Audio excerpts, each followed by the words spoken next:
आज हम लोग बात करेंगे बायोडायवर्सिटी और कंजर्वेशन के बारे में। एनसीईआरटी का 15वां चैप्टर है बायोडायवर्सिटी एंड कंजर्वेशन। छोटा सा टॉपिक है लेकिन इंपॉर्टेंट है। चलिए सबसे पहले हम लोग बात कर लेते हैं बायोडायवर्सिटी। बायोडायवर्सिटी है क्या?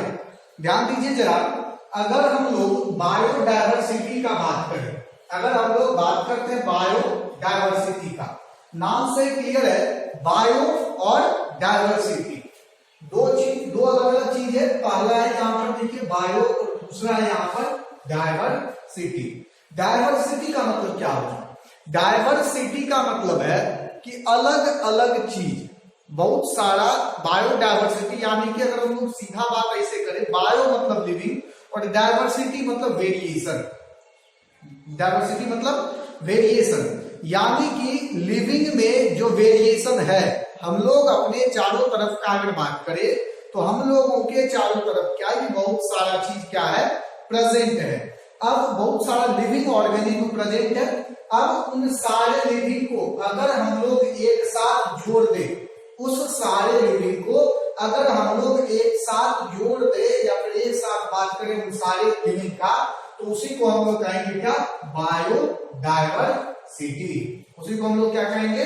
उसी को हम लोग कहेंगे बायोडायवर्सिटी। अब देखिए यहां पर इसका डेफिनेशन दिया है, द अकरेंस ऑफ, ध्यान दीजिए जरा, the occurrence of different type of gene, species, habitats and ecosystem in a particular place and various part of the earth is called biodiversity. Biodiversity का हम लोग बात करें तो क्या होगा कि किसी भी पर्टिकुलर प्लेस में जो लिविंग ऑर्गेनिज्म का वेरिएशन है, वेरिएशन, उसी को हम लोग क्या कह रहे हैं? बायोडायवर्सिटी कह रहे हैं। अब हम लोग देख लेते हैं number of species on earth, या ऐसे बोल सकते हैं बायोडायवर्सिटी ऑन अर्थ। अगर हम लोग अर्थ के डायवर्सिटी का बात करें तो देखिए अर्थ पे जो है लगभग 70% जो है वो एनिमल है, 22% प्लांट है, जो फंगी को भी इंक्लूड करता है। अगर हम लोग यही बात करें प्रोकैरियोट्स का, तो इसका कोई भी एस्टिमेशन या डाटा जो है वो अवेलेबल नहीं है अभी, प्रोकैरियोट्स को ये कह सके कि प्रोकैरियोट कितना है। अब हम लोग जरा हम इंडिया में आ जाते हैं। अगर हम लोग इंडिया में आए तो यहाँ पर, तो इंडिया का अगर बात करें तो यहाँ पर इसके पास क्या है कि 2.4% लैंड जो है वो अवेलेबल है। पूरे वर्ल्ड का 2.4% जो लैंड है वो इंडिया के पास है। अब उस 2.4% लैंड में 8.1% ग्लोबल डायवर्सिटी जो है ये क्या है? प्रेजेंट है। ये याद रखना है। अब देखिए near by 45,000 plant species and twice as many animal species have been recorded in India. लगभग 45,000 प्लांट और इसका लगभग 2 गुना एनिमल जो है वो क्या इंडिया में प्रेजेंट है। इसके अलावा इसके साथ ही आप ये भी जानिए कि क्या है, अगर हम लोग बात करें किसका? फंगी का। अगर हम लोग फंगी का बात कर लेते हैं तो अगर हम फंगी के नंबर का बात करें तो ये क्या है? टोटल जितना भी हम लोगों के पास फिश है, एम्फीबियन है, रेप्टाइल है, रेप्टाइल्स। देखिए fish plus amphibians plus reptiles, इस सब इसके साथ एक और चीज जोड़ लीजिए और वो है मैमल्स। फिश, एम्फीबियंस, रेप्टाइल्स और मैमल्स, इन सारे चीजों को अगर हम लोग जोड़ ले, जितना इसका नंबर अगर हम लोग मान लेते हैं एक्स, इसको जोड़कर लोगों को आ गया एक्स, तो फंगी का जो नंबर होगा वो भी होगा एक्स। यानी कि total number of fish, amphibian, reptiles and mammals is equal to number of fungi. Fungi के नंबर के क्या है? बराबर है। समझ गए बात को? चलिए अब हम लोग यहां से आगे बढ़ते हैं। ये थोड़ा एक आपके एनसीईआरटी में एक चीज दिया गया है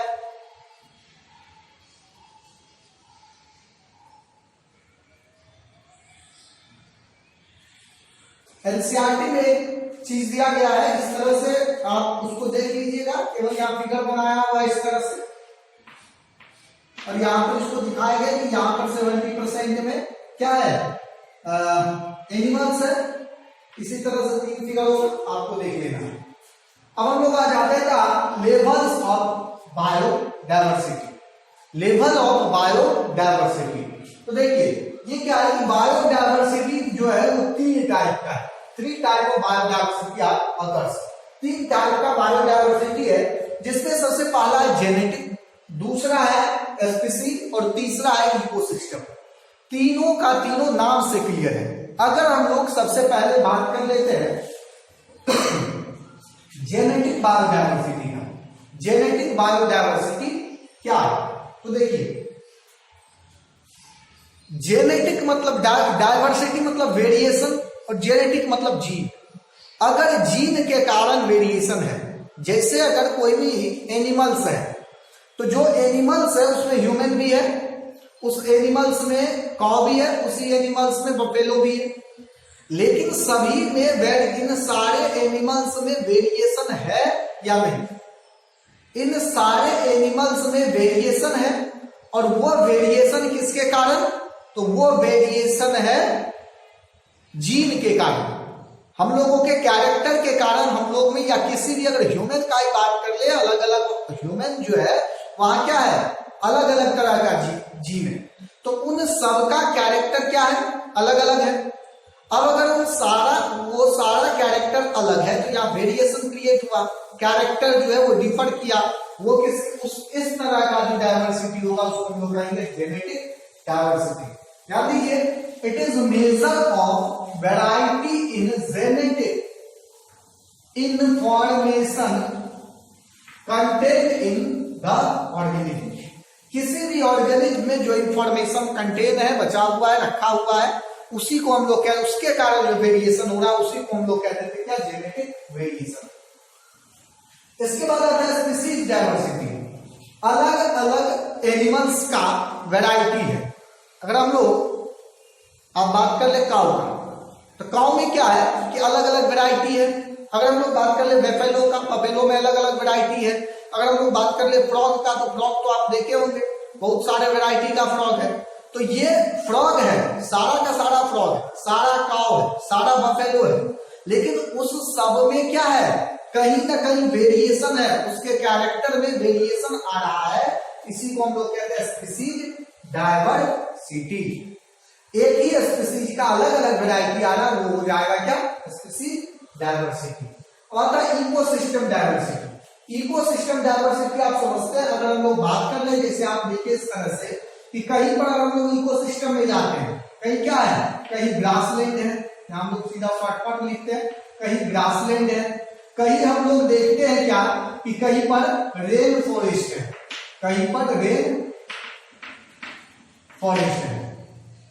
इसके बाद कहीं पर हम लोग देखते हैं कि रिवर है, कहीं देखते हैं लेक है। मतलब इकोसिस्टम में आप चलिए तो आपको बहुत सारा डायवर्सिटी मिल जाएगा। इसी को हम लोग क्या देते हैं क्या, इकोसिस्टम डायवर्सिटी। बात समझ में आई? अब हम लोग बढ़ते यहां से आगे। अब आता है ecosystem diversity pattern of biodiversity. अगर हम लोग पैटर्न का बात करें तो 2 पैटर्न है। पहला है लैटिट्यूडनल और एल्टीट्यूडनल। क्या आप ज्योग्राफी में पढ़े होंगे, लैटिट्यूडनल और एल्टीट्यूडनल, एल्टीट्यूडनल। अब देखिए बायोडायवर्सिटी का अगर हम लोग बात करें इसके पैटर्न पर, तो ये क्या होगा, इंक्रीज करेगा from low latitude, high to low latitude. अगर हम लोग हाई लैटिट्यूड से लो लैटिट्यूड के तरफ आते हैं, तो हम लोग क्या देखेंगे कि जो बायोडायवर्सिटी है वो इंक्रीज करता है। उसका कारण हम लोग आगे देखेंगे कि क्या है। That is from pole to the equator. Pole से इक्वेटर की तरफ जब आप आइएगा, तो देखिए इस तरह से जीरो ऊपर आप आइए, यहाँ पोल है, ये इक्वेटर है। यहां से देखिए इक्वेटर, पोल से इक्वेटर की तरफ जब आप आते हैं तो आपको बायोडायवर्सिटी इंक्रीज करते हुए नजर आता है। अब देखिए क्यों आता है। Tropics show greater biodiversity because tropic जो है वो गर्म, यहां से देखिए यहाँ क्या होगा, ठंडा काफी अधिक होगा, यहाँ का गर्मी काफी अधिक होगा, डायवर्सिटी आपको कम मिलेगा। लेकिन इक्वेटर पर ऐसा कोई बात नहीं है, वहां क्या होगा, नॉर्मल होगा कंडीशन। तो इसलिए यहाँ पर बायोडायवर्सिटी आपको क्या है, बायोडायवर्सिटी आपको अधिक मिलता है। बात समझ में आई? चलिए इसके बाद हम लोग देख लेते हैं यहाँ क्या है, ट्रॉपिक्स में इसका कारण दिया है, आप इसको आपको खुद से पढ़ लेना है। यहाँ पर आ जाइए स्पीसीज एरिया रिलेशनशिप। देखिए स्पीसीज एरिया रिलेशनशिप, एक साइंटिस्ट थे जिसका नाम था अलेक्जेंडर हम्बोल्ट।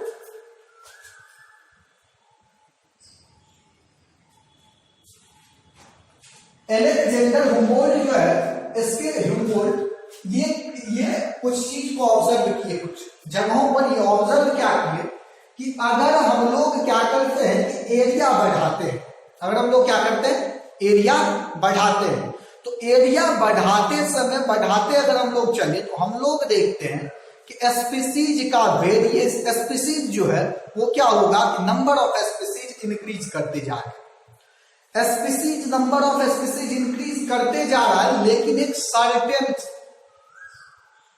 एरिया में। उसके बाद आपको जो डायवर्सिटी मिल रहा था वो डायवर्सिटी आपको नहीं मिलेगा, वो डायवर्सिटी आपको नहीं मिलता। ध्यान दीजिए जरा कहना क्या चाह रहा हूं, इसको जरा यहां से तो प्लेस करना है। देखिए क्या है, अगर कोई भी पर्सन जो है वो इस रीजन में था, ये छोटा सा रीजन है, यहां पर एक पर्सन यहां पर इस तरह से क्या मुस्कुराते हुए बैठा है। अब अगर ये यहां से अपना एरिया बढ़ाए, यहां पर अगर इसको 5 स्पीसीज मिला स्पीसीज, और यहां पर यही पर्सन आया अब, और ये अपना क्या किया कि एरिया बढ़ाया, तो यहां इसको 10 मिले, 10 स्पीसीज। फिर इसके बाद और एरिया बढ़ाएंगे, इसको मिला यहां पर 15 स्पीसीज। लेकिन ये जरूरी नहीं है कि ये फिर अगर अपना एरिया को बढ़ा देगा तो क्या होगा, इसको देखिए 5 से 10, 10 से 15, 15 से 20 स्पीसीज मिले, जरूरी नहीं है। ऐसा भी हो सकता है कि यहां पर इसको केवल 17 स्पीसीज जो है वो मिले। अलेक्जेंडर ह्यूम्बोल्ट के ऑब्जर्वेशन ये है, स्पीसीज एरिया रिलेशनशिप। ध्यान दीजिए जरा, ये चीज समझ में आ गई तो फिर वहां आसान है कि हम लोग अगर क्या करते हैं कि अगर एरिया बढ़ाते हैं तो बायोडायवर्सिटी बढ़ता है, ठीक है, मानने वाला बात है। लेकिन वो डायवर्सिटी हमेशा बढ़ते रहे, इस चीज का कोई भी निश्चित ये सर्टेन नहीं है, वो बढ़ते ही जाएगा। कुछ जगह पर जाने के बाद जो है वो क्या होता है, वहां पर मतलब रुक जाता है। वेरिएशन जो है वो क्या होगा, आपको देखने के लिए कम मिलेगा या फिर नहीं मिलेगा। समझ के बात को? चलिए आइए जरा इसका ग्राफ बनाते हैं। चलिए देखते हैं ग्राफ इसका। अगर हम लोग मान लेते हैं कि ये इसका ग्राफ है, ये देखिए, ये हम लोग ग्राफ कीजिए। अगर हम लोग इस ग्राफ का बात करें, यहां पर आप इसको रख लीजिए कि ये है आपका एरिया और ये है स्पीसीज। इस ग्राफ पर अगर हम लोग इस एरिया को बढ़ाते जाए तो स्पीसीज आपका बढ़ेगा। क्या देखिए यहां पर, देखिए इस तरह से,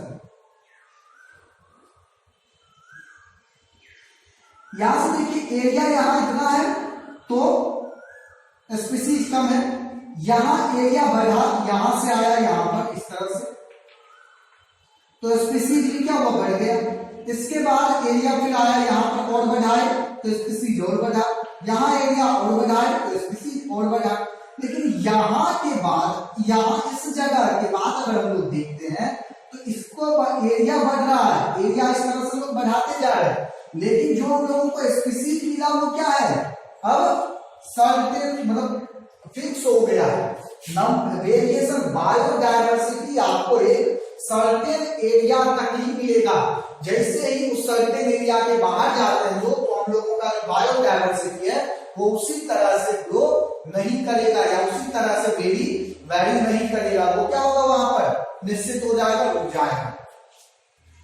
अब देखिए इसके बाद दो एक्सपेरिमेंट है, पहला है डेविड टिलमैन्स एक्सपेरिमेंट और दूसरा पाउल एक्सपेरिमेंट। देखिए डेविड टिलमैन एक्सपेरिमेंट और पॉल एक्सपेरिमेंट दोनों आसान है इसमें, ठीक है। डेविड टिलमैन कुछ ऑब्जर्वेशन के बाद डेविड टिलमैन के द्वारा कहा गया कि अगर कोई भी बायोडायवर्सिटी है तो वो हमेशा स्टेबल रहना चाहता है। कोई भी बायोडायवर्सिटी क्या, कोई भी अगर ऑर्गेनिज्म का, अगर एक ही ऑर्गेनिज्म का अगर हम लोग बात कर ले तो वो हमेशा क्या है कि स्टेबल रहना चाहता है। कहीं पर अगर है तो वहीं पर चाहता है कि उसी जगह पर हमेशा रहा जाए। देखिए, stable community note so much variation in productivity. उसका जो स्टेबल कम्युनिटी जो है, यानी कि जो स्टेबल कम्युनिटी समझ रहे हैं, जहां पर कम्युनिटी मतलब जहां बहुत सारा ऑर्गेनिज्म एक साथ है, तो अब उस सारे ऑर्गेनिज्म का प्रोडक्टिविटी क्या है कि वेरी नहीं करेगा बहुत ज्यादा। क्यों नहीं करेगा? तो वहां पर जितना चीज का जरूरत है, कम्युनिटी स्टेबल है, तो नया ऑर्गेनिज्म भी नहीं आ रहा और कोई ऑर्गेनिज्म वहां से निकल भी नहीं रहा है। तो स्टेबल कम्युनिटी जो है यहां पर पता है कि कितना प्रोडक्ट का इसको पर डे जरूरत है। तो जिस प्रोडक्ट जितना उतना ही प्रोडक्ट लगभग बनता है हमेशा हर दिन, जितना का यूज और रिसाइकल हो जाए। पहला बात। दूसरा बात, it should resistance to disturbance and alien species. अगर कोई स्टेबल है तो वो क्या होगा कि कोई अगर वहां पर किसी तरह का डिस्टरबेंस हो रहा है उसको ये क्या करेगा, रेसिस्ट करेगा। ऐसा नहीं डिस्टरबेंस के साथ चेंज हो गए, ऐसा नहीं करता है। स्टेबल कम्युनिटी का 3 बात है। सबसे पहला कि उसका प्रोडक्टिविटी वेरी नहीं करता। पॉल रिच एक्सपेरिमेंट ये कहता है कि कोई भी स्टेबल कम्युनिटी का प्रोडक्टिविटी क्या करेगा, वेरी नहीं करेगा। दूसरा, स्टेबल कम्युनिटी एलियन स्पीसीज को रेसिस्ट करेगा। अगर कोई स्पीसीज पहले से है कहीं पर, वहां अगर कोई नया स्पीसीज आ रहा है तो वो उसको आने नहीं देगा, क्योंकि उसके कारण वहां पर अनस्टेबल वो हो सकता है। दूसरा बात।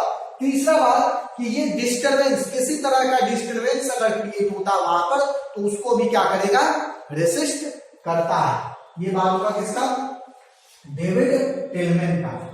अब देखिए इसके बाद पाउल एक्सपेरिमेंट। देखिए क्या है पाउल एक्सपेरिमेंट, है कुछ नहीं। पाउल एक्सपेरिमेंट क्या किया, पाउल एक्सपेरिमेंट में क्या किया गया कि पाउल नाम के एक साइंटिस्ट के द्वारा देखा गया, माना गया, एक ऑब्जर्वेशन किया गया कि अगर हम लोग एक इकोसिस्टम को मान लेते, किसी भी इकोसिस्टम को मान लेते हैं एरोप्लेन, कोई भी इकोसिस्टम अगर क्या है एरोप्लेन है, तो वहां पर जो स्पीसीज है, यानी कि देखिए जो एरोप्लेन है वहां पर बहुत सारा नट बोल्ट है जिससे वो टाइट है, तो स्पीसीज को मान लिया उसका रिवर्स मतलब नट बोल्ट।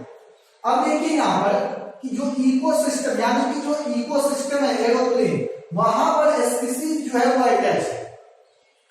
अब अगर स्पीसीज अटैच है तो अगर हम लोग क्या करें कि वहां से धीरे धीरे उस स्पीसीज को हटाते जाए, वहां से क्या किया जाए, उस स्पीसीज को धीरे धीरे हटाते जाए, तो जैसे जैसे यहां से इस स्पीसीज को हम हटाएंगे तो हम लोग क्या देखेंगे, हम लोग देखेंगे ये कि ये जो एरोप्लेन है, यानी कि जो इकोसिस्टम है हम लोगों का, ये क्या होगा, क्रैश हो जाएगा।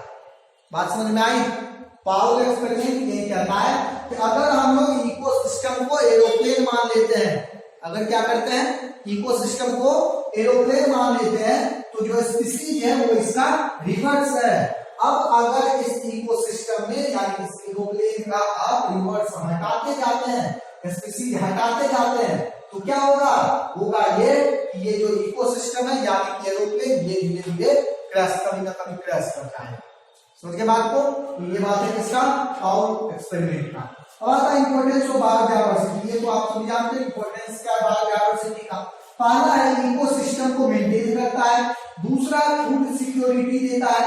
ठीक है, इकोसिस्टम को मेंटेन कैसे करता है बायोडायवर्सिटी, पहले देखिए कि अगर किसी भी इकोसिस्टम में बायोडायवर्सिटी अधिक है तो वो स्टेबल है, और वो क्या होगा कि इकोसिस्टम को मेंटेन रखेगा। जैसे आप मान के चलिए कि किसी भी एक फॉरेस्ट में टाइगर है, सॉरी फॉरेस्ट है, फॉरेस्ट में डियर है, डियर और हिरन, सॉरी डियर और टाइगर है, तो अब वहां पर क्या होगा कि वो एक स्टेबल है इकोसिस्टम। क्यों? क्योंकि जो डियर है उसको भी फूड के लिए, उसके फूड के लिए वहां पर प्लांट प्रेजेंट है, और जो टाइगर है उसको फूड के लिए, उसके लिए क्या है वहां पर डियर प्रेजेंट है। तो ये स्टेबल है। तो इकोसिस्टम वहां का क्या है, स्टेबल इकोसिस्टम। तो ये क्या करता है, बायोडायवर्सिटी अगर नहीं रहेगा तो देखिए, बायोडायवर्सिटी अगर नहीं रहेगा तो फिर इकोसिस्टम क्या होगा, बैलेंस होगा।